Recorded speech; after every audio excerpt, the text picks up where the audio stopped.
Γεια σας, είμαι ο Κωνσταντίνος του 2017 και αυτό είναι ένα βίντεο για να σας πω την ιστορία του πώς από έτσι έγινα έτσι. Αρχικά να πω ότι μέχρι τότε είχα ένα σχετικά αθλητικό σώμα και ασχολούμαι με το kickboxing. Μάλιστα είχα πάει σε κάποιους διαγωνισμούς και μου άρεσε πολύ σαν άθλημα. Όλα όμως άλλαξαν όταν πήγα στην Αγγλία για να κάνω το PGCE μου.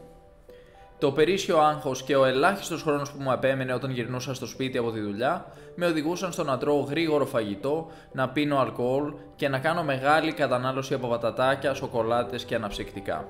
Αυτό είχε ως αποτέλεσμα να αυξάνεται σταδιακά το βάρος μου, αλλά χωρίς να έχω τη δυνατότητα να ελέγξω την κατάσταση.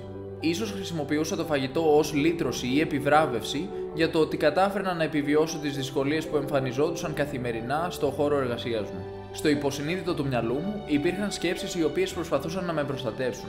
Σκέψεις που μου έλεγαν ότι αν συνεχίσω έτσι, ο δρόμος του γυρισμού θα είναι πολύ δύσκολος και ότι υπάρχει πιθανότητα να μην μπορέσω ποτέ να γυρίσω πίσω στον παλιό μου εαυτό ή να σμπρώξω την κατάσταση για να γίνω αυτό που ιδανικά θα ήθελα να είμαι. Έφτασε το καλοκαίρι, το οποίο με βρήκε σε μια κατάσταση στην οποία προτιμούσα να αποφεύγω τις φωτογραφίες ή έπιανα τον εαυτό μου να μην θέλει να βγάλει την μπλούζα του μπροστά σε κόσμο.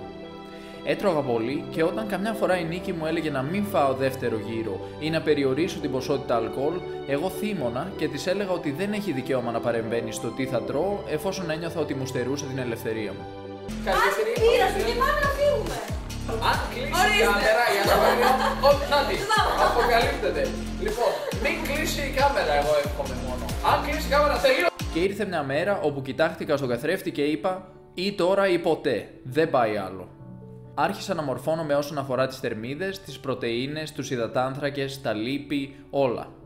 Με μεγάλη μου έκπληξη συνειδητοποίησα ότι όλο το θέμα ήταν καθαρά μαθηματικό και ότι το μόνο που είχα να κάνω είναι να βρίσκομαι σε θερμιδικό έλλειμμα. Δηλαδή να καίω περισσότερες θερμίδες από αυτές που καταναλώνω. Οι δίαιτες που μπορούσα να ακολουθήσω ήταν πολλές, αλλά σε εκείνη τη συγκεκριμένη φάση επέλεξα να ακολουθήσω τη διαλυματική νηστεία. Αυτό που έκανα ήταν να τρώω αρκετά κατά τη διάρκεια της ημέρας, αλλά τίποτα μετά τις 6 το απόγευμα. Κατανάλωνα ένα ποτήρι κρασί, κάτι που έμαθα μετά ότι έσπαγε τη διαλυματική νηστεία μου, αλλά παρόλα αυτά η μέθοδος άρχισε να δουλεύει. Έμενα μέσα στο σχολείο που εργαζόμουν, το οποίο μου προσέφερε στέγη και σύντηση. Επίσης, στον χώρο του σχολείου υπήρχε γυμναστήριο, το οποίο άρχισα να χρησιμοποιώ καθημερινά. Στην αρχή ήταν δύσκολο και δεν ήξερα ακριβώς τι πρέπει να κάνω, αλλά άρχισα να βλέπω βιντεάκια στο YouTube από ανθρώπους που εξηγούσαν αναλυτικά θέματα που αφορούν τη γυμναστική. Κατέληξα σε ένα πρόγραμμα που το αποκαλούν Push Pull Legs, δηλαδή σμπρώξιμο, τράβηγμα και πόδια. Κάθε μέρα που πήγαινα στο γυμναστήριο, ο σκοπός μου ήταν να ενεργοποιήσω μια διαφορετική μυϊκή ομάδα από τις προηγούμενες. Την πρώτη προπονητική μέρα λοιπόν ενεργοποιούσα κυρίως τους μύες του στήθους, των ώμων και των τρικεφάλων. Την δεύτερη έδινα έμφαση στους μύες της πλάτης καθώς και των δικεφάλων. Η τρίτη και φαρμακερή ήταν η μέρα των κάτω άκρων όπου έκανα καθίσματα, προβολές, μηχάνημα για τετρακέφαλο και άρσεις θανάτου, οι οποίες κάποιες φορές έπαιναν στην προπόνηση της πλάτης ενώ άλλες φορές στην μέρα των ποδιών. Άρχισε να μου αρέσει πάρα πολύ όλος αυτός ο νέος κόσμος της γυμναστικής και τα παραπανίσια κιλά χάθηκαν μέσα στους πρώτους μήνες. Ζύγιζα το φαγητό μου και άρχισα να παίρνω συμπληρώματα διατροφής και βιταμίνες. Μέχρι εκείνη τη στιγμή δεν ήθελα να πάρω πρωτεΐνη και κρεατίνη γιατί νόμιζα πως ήταν αναβολικά, αλλά μόλις το έψαξα λίγο παραπάνω έγινα φανατικός πρωτεϊνάκιας και επίσης αγόρασα και χρησιμοποιούσα κρεατίνη, β-αλανίνη και κιτρουλίνη. Παρόλο που έχασα όσα κιλά λίπους ήθελα αρχικά, τα οποία αντικαταστάθηκαν με μυϊκή μάζα, ήθελα να το πάω ένα βήμα παραπέρα. Έτσι, μετά από 1,5 χρόνο συνεχούς δίαιτας και γυμναστικής, το σώμα μου έπεσε στο 6,5% ποσοστό λίπους, κάτι το οποίο έριξε το μεταβολισμό μου και δεν μου επέτρεπε να πέσω πιο χαμηλά εύκολα.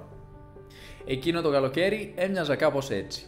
Δεν τρεπόμουν πλέον να βγω φωτογραφίες και πολλοί άνθρωποι στον δρόμο με σταματούσαν για να με ρωτήσουν πώς το έκανα αυτό.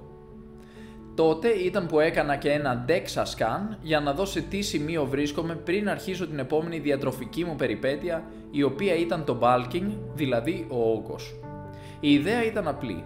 Φάε περισσότερο από όσο χρειάζεσαι και κάνε πολύ γυμναστική, διότι όταν το σώμα βρίσκεται σε θερμιδικό πλεόνασμα, του είναι πολύ πιο εύκολο να χτίσει μύες. Εφόσον φτάσεις στην επιθυμητή μυϊκή μάζα, μετά μπορείς να κάνεις το cut, δηλαδή το κόψιμο θερμιδών, μέχρι να κάψεις το παραπανήσιο λίπος και έτσι να μείνεις με την ιδανική μυϊκή μάζα, αλλά χωρίς το εξτρά λίπος.